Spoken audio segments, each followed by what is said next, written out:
Hi, I'm Martin Powell-Davies from the northwest region of TUSC, the Trade Unionist and Socialist coalition. And as we all know, Rishi Sunak has finally run out of options and called a general election. So trade unionists, socialists, community campaigners, people fighting for an end to genocide in Gaza or an end to cuts in the NHS, we're all happy to see the Tories receive the drubbing that they deserve on July the 4th. But the question for campaigners in every constituency is, how do we make our demands heard in the general election? Will voters have the choice of being able to vote for an MP that will stand firm against war, against inequality, against cuts and privatisation?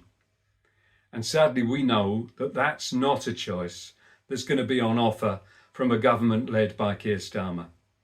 On Palestine, on NHS privatisation, on workers' rights, Starmer's Labour has already been found wanting. And in Chorley, it's even harder for campaigners' voices to be heard, because Lindsay Hoyle has built himself a comfortable parliamentary career as the Speaker. He won't speak up for the powerless against the powerful. His actions in the House of Commons over the ceasefire vote have proved that.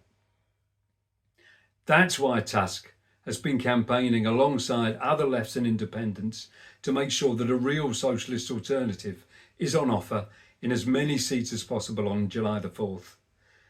And that should include Chorley. Now, of course, taking on the Speaker is no small undertaking. And that's why, as you may know, two long-standing local TUSC supporters, Jenny Hurley and Dave Beale, have asked whether I would stand as your local general election candidate. And if trade union and community activists are in agreement, I'm very happy to do so. So let me introduce myself. I'm a lifelong teacher trade unionist, community campaigner and socialist. A member of the NEU, the National Education Union, here in Lancashire, although I've spent most of my trade union life as a branch secretary, national executive member and lead official in London. I've helped fight and win many trade union victories, as well as the battles to defeat, for example, Thatcher's poll tax and the racist BNP in the 1990s. And in fact, Chorley and Coppell are communities that have already supported my families. 40 years ago, when my brother-in-law Pete, a striking miner from South Wales, stayed here during that epic battle. And of course then, Thatcher and the Tories were determined to defeat the NUM in order to unleash an attack on everything the union movement had won over decades.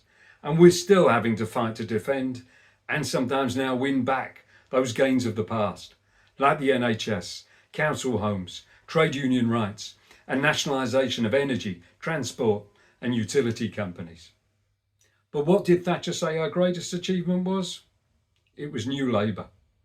What the powerful achieved under Blair and now under Starmer was to turn Labour into an alternative Tory party, when what we need is an alternative to the Tories.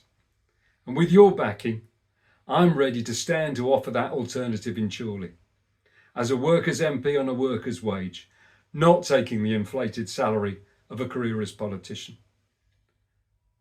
I'm standing to be your voice, highlighting the demands that you think are key, but including, for example, fighting the cuts to services and beds across the region threatened by the new hospitals programme and opposing NHS privatisation, demanding an end to the genocide of the Palestinian people and to the siege of Gaza, and fighting for a united struggle against poverty, war and oppression across the globe.